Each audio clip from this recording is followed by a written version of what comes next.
सर्वांना ख्रिस्तात सलाम। सर्वप्रथम यहोवा परमेश्वराचे आभार मानतो की त्याने आजचा हा सुदिन आपल्या सर्वांच्या जीवनामध्ये देव केला। आज ज्या वचनावरती आपण मनन आणि चिंतन करणार आहोत ते वचन आपण घेतलेलं आहे जुन्या करारामधून नेहेमिया याचा 9वा अध्याय आणि 2 आणि 3 वचन। मी आपल्यासाठी वचन वाचतो, कृपया करून लक्ष द्या। नेहेमिया याचा 9वा अध्याय 2 आणि 3 ही वचनं। इस्रायल वंशातील लोक विदेशांपासून निराळे झाले आणि उभे राहून त्यांनी आपली पातके आणि आपल्या पूर्वजांचे अपराध कबूल केले। ते आपल्या जागी उभे राहून प्रहर दिवसपर्यंत आपला देव परमेश्वर याच्या नियमशास्त्राचा ग्रंथ वाचित राहिले। आणखी एक प्रहर आपली पातके कबूल करीत आपला देव परमेश्वर याची उपासना करीत राहिले। वाचलेली वचन प्रभू परमेश्वर आशीर्वादित करो, त्याच्या नावाला मान महिमा गौरव आता आणि युगानुयुग असो। आपण जी वचन वाचलेली आहेत नेहेमिया संदेशाचा ग्रंथ याचा 9वा अध्याय आणि 2 आणि 3 वचन आपण वाचलं आहे 9व्या अध्यायातील। नेहेमिया 9, 2 आणि 3 ही वचन आणि यामधून आपल्याला समस्त 3 गोष्टी आपल्या लक्षात येतात। सेपरेशन, कन्फेशन आणि तिसरी महत्त्वाची गोष्ट म्हणजे वर्शिप।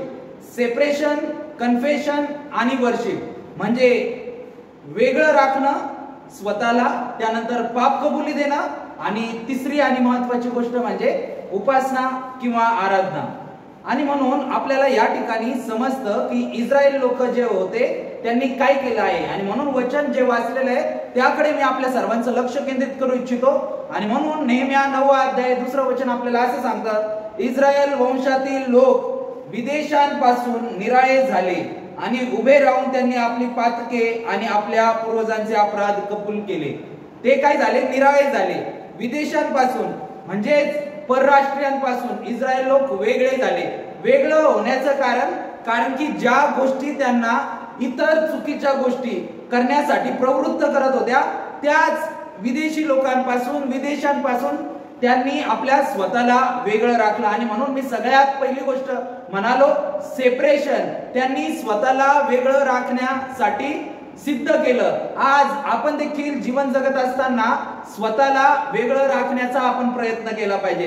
ज्या गोष्टी आपल्याला देवापासून दूर घेऊन जातात त्या गोष्टीपासून आपण स्वतः वेगळं होणं आणि स्वतःला वेगळं राखणं अत्यंत गरजेचं आहे। आणि जर आपण देवबाप्पाच्या सानिध्यामध्ये वाढत आहोत तर देवबाप्पा देखील आपल्याला खूप जास्त प्रमाणामध्ये कितीतरी, असा शब्द मी वापरेल, कितीतरी तो आपली मदत करतो। आणि म्हणून आपल्या जीवनामध्ये काही लोक, काही गोष्टी तो काढून टाकतो का आपण त्याच्या सानिध्यात राहावं आणि त्याचा वेळ त्याला द्यावा। आणि म्हणून इस्रायल लोकांनी काय केलं? स्वतःला विदेशांपासून वेगळं राखलं। त्यानंतर दुसरी गोष्ट मी सांगितली कन्फेशन, ज्याला की आपण पापांची कबुली म्हणतो, कन्फेशन ऑफ सिन्स, पापांची कबुली त्यांनी दिली आणि त्यांनी स्वतःच्या पापांबद्दल देखील यहोवा परमेश्वराजवळ कबुली दिली आणि त्यांच्या पूर्वजांच्या अपराधांबद्दल देखील। वचन असं आहे, त्यांनी आपली पातके आणि आपल्या पूर्वजांची पातके, अपराध कबूल केले। आणि म्हणून जीवन जगत असताना आपण आपल्या जीवनामध्ये पापांची कबुली यहोवा परमेश्वराजवळ देणं अत्यंत गरजेचं आहे। कारण की आपला देव, आपला परमेश्वर, आपला यहोवा देवबाप तो आपला पिता आहे आणि पिता म्हणून आपण त्याला आपल्या गोष्टी सांगितल्या पाहिजे। जर त्या चुकीच्या असल्या तरी तो त्या गोष्टींची आपल्याला क्षमा करतो आणि परत एकदा चांगल्या प्रवाहामध्ये घेऊन येतो। आणि म्हणून पापांची कबुली देणं देखील अत्यंत गरजेचं आहे आणि ते इस्रायल लोकांनी केलं, ते देवाच्या लोकांनी केलं। आज आपण देखील विश्वासाद्वारे प्रभू येशू ख्रिस्तावरती विश्वास ठेवत आहोत तर आपण देखील देवाचे लोक आहोत। आणि म्हणून आपण देखील पापांची कबुली, आपल्या पापांची, आपल्या पूर्वजांच्या पापांची प्रार्थनेमधून ती कबुली दिली पाहिजे, जेणेकरून उपासना आपली चांगली होईल, उपासना आपली आत्म्याने आणि खरेपणाने होईल। आणि म्हणून तिसरी गोष्ट मी म्हणालो होतो वर्शिप। वर्शिप याला आराधना म्हणतात आणि उपासना देखील आपण त्याला म्हणू शकतो। आणि मग आपली उपासना काय होईल? खरोखर आशीर्वादित अशी झाल्या वाचून राहणार नाही। आणि म्हणून 3रं वचन देखील लगेच आपल्यासाठी वाचतो। वचन आहे, ते आपल्या जागी उभे राहून प्रहर दिवसपर्यंत आपला देव परमेश्वर याच्या नियमशास्त्राचा ग्रंथ वाचित राहिले। आणखी एक प्रहर आपली पातके कबूल करीत आपला देव परमेश्वर याची उपासना करीत राहिले. आणि मग आपण देखील या जर गोष्टी केल्या, सेपरेशन, स्वतःला वेगळं राखलं, चुकीच्या गोष्टीपासून स्वतःला वेगळं ठेवलं, चुकीच्या गोष्टी आपल्यामधून काढून टाकल्या, त्यानंतर पापांची कबुली दिली, तर उपासना ही आशीर्वादित झाल्या वाचून राहत नाही. उपासना ज्यावेळेस आपण करतो किंवा उपासनेमध्ये आपण ज्यावेळेस जातो, आराधनेमध्ये ज्यावेळेस आपण जातो किंवा आराधना ज्यावेळेस आपण करतो, ती आत्म्याने आणि खरेपणाने झाल्या वाचून राहत नाही. आता हे का केलं पाहिजे, हे का केलं पाहिजे, यासाठी मी आपल्याला कारण सांगतो. आणि म्हणून या वचनाचं कारण हे सेपरेशन, कन्फेशन आणि वर्शिप अशी गोष्ट का केली पाहिजे, याचं कारण मी आपल्यासाठी 1 करीन 6 अध्याय 20 वचन वाचून देतो. 1 करीन त्याचं 6 अध्याय त्याचं 20 वचन असं आहे, कारण तुम्ही मोलाने विकत घेतलेले आहात, म्हणून तुम्ही आपल्या शरीराने देवाचे गौरव करा. कारण की आपण मोलाने विकत घेतलेले आहोत. आपण या भूतलावरती जे आहोत, जगत आहोत, चांगलं जीवन जगत आहोत, फ्री मध्ये नाही. आपल्यासाठी प्रभू येशू ख्रिस्ताने क्रूसावरती बलिदान केलेले आहे. म्हणून आपण मोलाने विकत घेतलेले आहोत, म्हणून तुम्ही आपल्या शरीराने देवाचे गौरव करा. वचन सांगत आहे 1 करीन 6 अध्याय 20 वचनामध्ये. आणि त्या कारणाने आपण हा प्रकार केला पाहिजे, सेपरेशन, कन्फेशन आणि त्यासहित वर्शिप देखील. आणि त्याचं कारण 1 करीन 6 अध्याय 20 वचनामध्ये सांगितलेलं की आपण मोलाने विकत घेतलेले आहोत. आता दुसरी गोष्ट जी मला सांगायची आहे ती इफिसकरास पत्र 5 अध्याय 11 आणि 12 वचन आपल्यासाठी वाचतो. इफिसकरास पत्र 5 अध्याय 11 आणि 12 वचन मी आपल्यासाठी वाचतो. कृपया करून लक्ष द्या. वचन असं आहे, अंधाराच्या निष्फळ कर्माचे भागीदार होऊ नका, तर उलट त्यांचा निषेध करा. कारण त्या लोकांच्या हातून जी कर्मे गुप्तपणे होतात त्यांचा उच्चार करणे देखील लज्जास्पद आहे. वचन आपल्याला सांगत आहे, अंधाराच्या निष्फळ कर्माचे भागीदार होऊ नका. म्हणजे काय, स्वतःला वेगळं राखा. या ठिकाणी देखील प्रभू परमेश्वर वचनातून आपल्याला हे सांगण्याचा प्रयत्न करत आहे की स्वतःला वेगळं राखा. अंधाराचे जे कर्म आहेत त्यांचे तुम्ही भागीदार होऊ नका. आणि आपल्या सगळ्यांना माहिती की ज्या मॅक्झिमम जास्तीत जास्त चुकीच्या गोष्टी घडतात त्या गोष्टींना अंधाराचे कर्म असं म्हणत आहेत. अंधाराचे निष्फळ कर्माचे भागीदार होऊ नका. आणि म्हणून आपण त्या कर्माचे भागीदार झालं नाही पाहिजे, स्वतःला वेगळं राखलं पाहिजे. वचन आपल्याला सांगत आहे, तर उलट त्यांचा निषेध करा. आता निषेध का केला पाहिजे याचं देखील कारण सांगतो. स्वतः या ठिकाणी देखील सेपरेशन आपल्याला पाहायला मिळतं. या गोष्टींचा आपण निषेध का करावा, त्याच्या पाठीमागचं कारण पेत्राचे पहिले पत्र याचा 1 अध्याय 18 आणि 19 वचन आपल्यासाठी वाचतो. त्या गोष्टींचा आपण निषेध का करावा, कारण वचन आहे, कारण वाडवडिलांच्या परंपरेने चालत आलेल्या तुमच्या निरर्थक वागणुकीपासून सोने रुपये अशा नाशवंत वस्तूंनी नव्हे, तर निष्कलंक व निर्दोष खोकरा असा जो ख्रिस्त त्याच्या मूल्यवान रक्ताने मुक्त झाला. आपण मूल्यवान रक्ताने मुक्त झालो, सोने रुपयाने नाही. वचन आपल्याला सांगत आहे, वाडवडिलांच्या परंपरेने चालत आलेल्या तुमच्या निरर्थक वागणुकीपासून सोने रुपये अशा नाशवंत वस्तूंनी नव्हे, तर कशाने, ख्रिस्ताच्या रक्ताने. ख्रिस्ताच्या रक्ताने आपण मुक्त झालो आहोत. आणि म्हणून अशा गोष्टींचा आपण निषेध हा केला पाहिजे.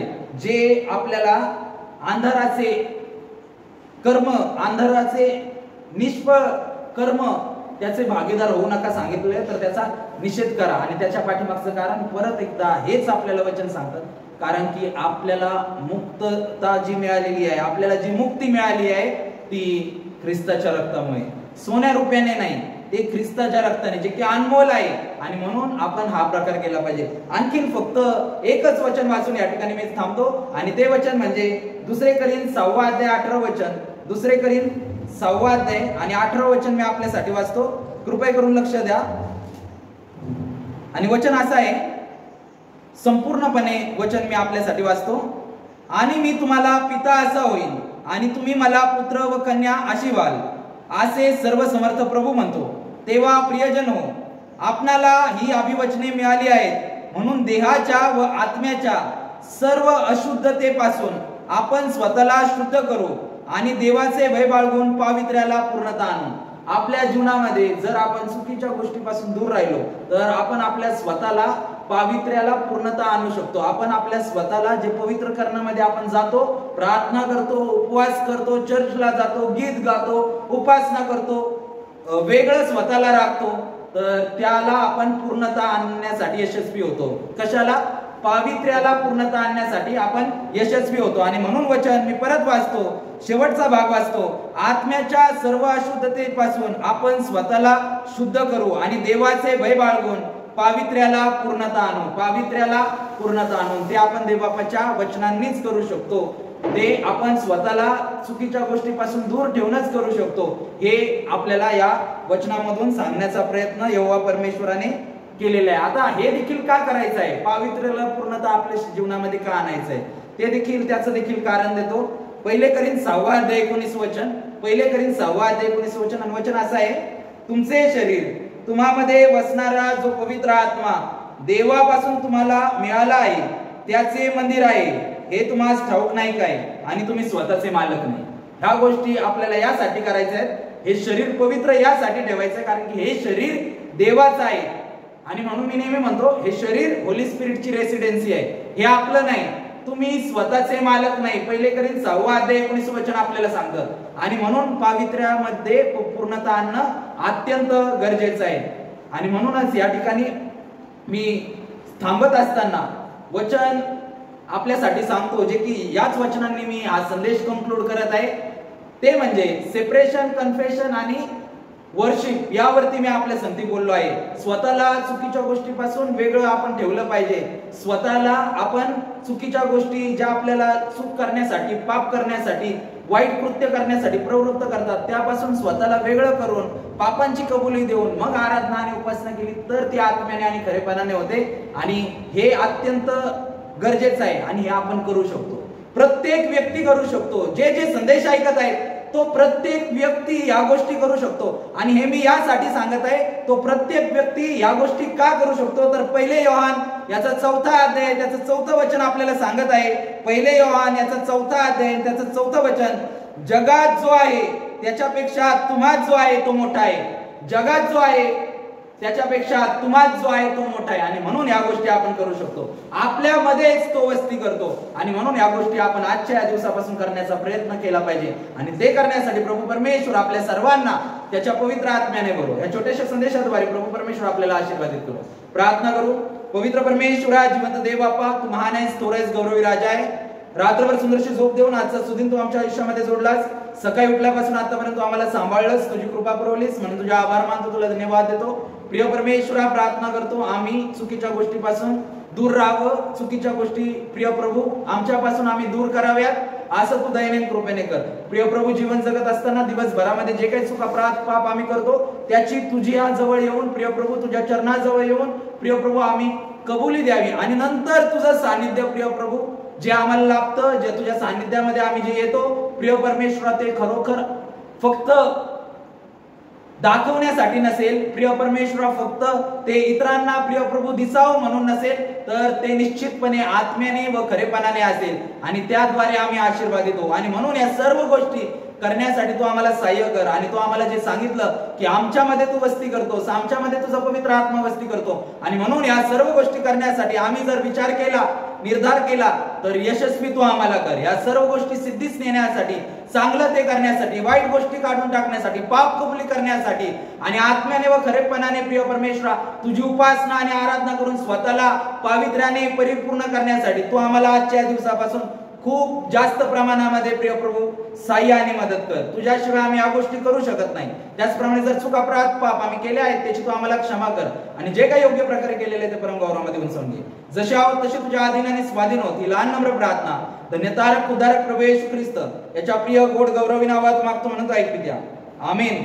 आता सर्व बुद्धी सामर्थ्याच्या पलीकडे असलेली देवबापाने दिलेली शांती तुमचे अंतकरणे आणि मने देवाच्या व त्याचा पुत्र येशू ख्रिस्त याच्या ज्ञानात आणि प्रीतीत राखो. आणि आता सर्व समर्थ देव जो बाप, देव जो पुत्र आणि देव जो पवित्र आत्मा या त्रैक्य देवाचा आशीर्वाद तुम्हा सर्वांवरती आता आणि सदा सर्व काळ असो. आमीन.